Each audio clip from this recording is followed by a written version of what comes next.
We all know them. They are the ones who fail at their job, have no people skills or common sense, who only look out for number one. But for one reason or another, they can't be fired, so they get promoted. And their employees have to deal with the fallout. The habit. Worked as a fry cook in a national chain restaurant. Night manager liked to have a couple glasses of wine on Fridays before starting his shift, the busiest night of our week. Normally this made him mellow and he would sit in the back office while the kitchen staff ran the show. One week he twisted his ankle and decided to add pain pills to his ritual. Somehow the combination made him hyper instead of more mellow. He stood in the kitchen shouting orders and totally disrupting the workflow. We went checks down, meaning we had more orders than we could process and no food was being sent out. The tables were filled with angry, hungry guests. The waiting area was overflowing and people were waiting outside to get in. The waitresses were catching flack from everyone and passed these complaints on to the manager. His response was to fire the entire wait staff on the spot. When the kitchen staff questioned this decision, he offered to fire us too. I ended up calling his boss at home and advising him to come in and clean up the mess, which he did. Outcome, assistant manager got promoted to managing his own store. I got reprimanded for calling the boss at home. Let's do lunch. Our department head heard a few co-workers and I making lunch plans and invited herself along. She brought a couple of our supervisors along. It was an okay lunch and when we had finished I suggested we pay the bill and head back to the office. We often ate at this restaurant so I knew when we needed to leave to be back to work on time. But the boss said she felt like relaxing a little longer, so we sat and talked for a little bit. Of course the topic was the job because that is all we really had in common. We ended up being 15 minutes late getting back to the office and no one said anything because the big boss was with us. That is until about an hour later when one of the supervisors came around and handed us all leave request forms. The boss was requiring us to use our personal leave to make up for being late back from lunch. After that day we stopped discussing lunch plans in the office. What's yours is mine. I worked in a large office building that housed many state agencies serving the general public. Most of the agencies had paperwork that needed to be notarized, but there was no notary in the building or even within walking distance of the building. At least no notary that was available to the public during office hours. I was a notary but only did it on my own time away from work to avoid any conflicts. When my boss realized I was a notary, she put the word out and suddenly I had people walking into my office fairly regularly looking for my services. I was uncomfortable collecting fees for my side hustle while working and being paid for my full-time job, but the boss insisted it was okay. Then about a month into this arrangement, she called me into her office to discuss how we were going to spend the money we were making from our notary business. I did not renew my license. The call nobody wants to get. My sister had been battling cancer for almost 2 years when I got the call at 3 in the morning to get to the hospital ASAP. I was in my car and on the road within 90 minutes. It was a 6-hour drive, most of it through the empty Mojave Desert. At 7 a.m., I stopped at a gas station in the middle of nowhere to call my office. My call was directed to another unit supervisor who told me I needed to get my leave approved by my own supervisor. I explained the situation, that I was in the middle of the desert and there would probably not be another opportunity to call for at least 2 hours, and asked her to give my boss a message. She agreed to the message but reminded me my leave was not approved and suggested I wait by the phone until my boss made it in. I told her I didn't have time for that and hung up. I called back the next day and my boss wouldn't take my call, referred me to our shift leader. He granted me a week's leave for the funeral. When I returned to work I was written up for not speaking to my own supervisor. Never mind that she wasn't at work when she was supposed to be. I quit. What did you say? I had had a miserable morning before I even got to the office. I wasn't feeling well, later found out it was strep throat. The kids were tired and not cooperating, so getting them fed and dressed was a fight. Then the hour-long commute turned into 90 minutes because an accident had closed the freeway. Once we finally got past that, everyone's tempers were on edge and road rage was everywhere. Because I was looking sick, the daycare wanted to check the kids for fever or other signs of illness before letting me drop them off. Despite all this, I was only 15 minutes late to work. Immediately when I got to my desk, my boss came thundering up and said, "You're late." Thinking of the ordeal I had been through for the last 3 hours, I responded with, "You're lucky I'm here at all." I wasn't being nasty or disrespectful, my tone was conversational because I was going to explain what had happened and offer to make up the time. Instead, she turned her back on me and walked away. An hour later, our union rep asked me to accompany him to the conference room where the boss and HR rep waited. I was going to be written up for insubordination for talking back to the boss. I told him to give me 5 minutes to pull some stuff together. Fortunately, we weren't allowed to have any personal items in our cubicle, so 5 minutes was enough time to grab my purse, jacket and lunchbox and drive out of the parking lot before they realized I had quit. On my time. I arrived to work 3 minutes late one morning. I would have been on time, but the card reader in the company parking lot was not working. This was a common occurrence. Any time the wind blew, dust would accumulate in the scanner and it would take 4 or 5 tries before the attendant would come out and open the gate.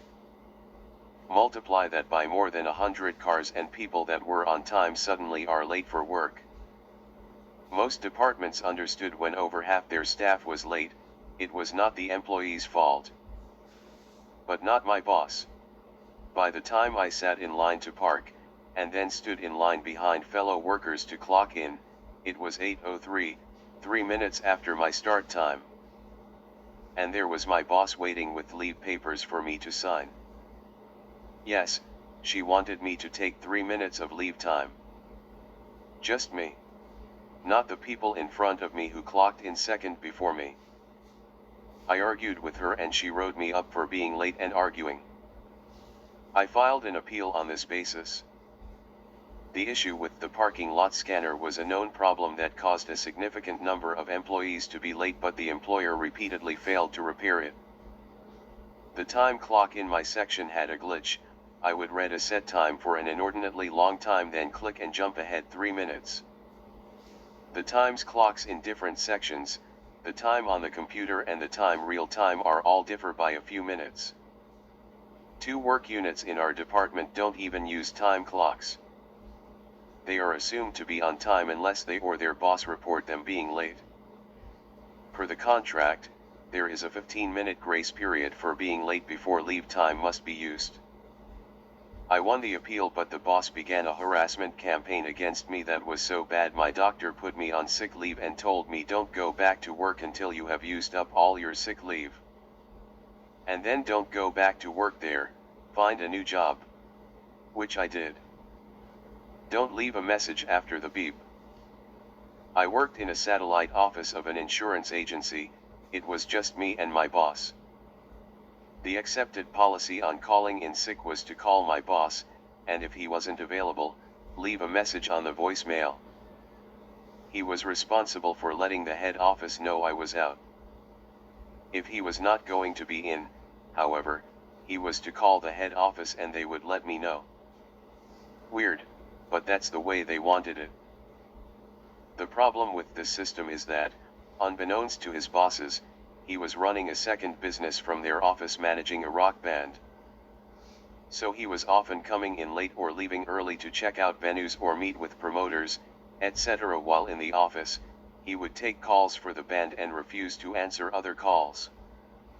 So it wasn't unusual for my calls to go to voicemail. This happened several times in the years I worked there, but one day head office started getting calls from clients that they had arrived for appointments only to find the office closed. The vice president had to make the hour commute to open the office and see clients. He was not happy when he listened to the voicemails and heard me calling in sick, and then one from my boss saying he would be at the recording studio all day and that I should meet with his clients and cover for him with the head office. A few weeks later, I was told our office wasn't doing enough business to justify 2 employees and I was let go. I made a point of collecting unemployment benefits for the full 6 months. And in the end I found a much better job, higher pay, and full benefits. Dude. Got to the office one day and discovered my boss and his brother smoking a joint. At the time it was illegal and just being in the office with them could have made me an accomplice.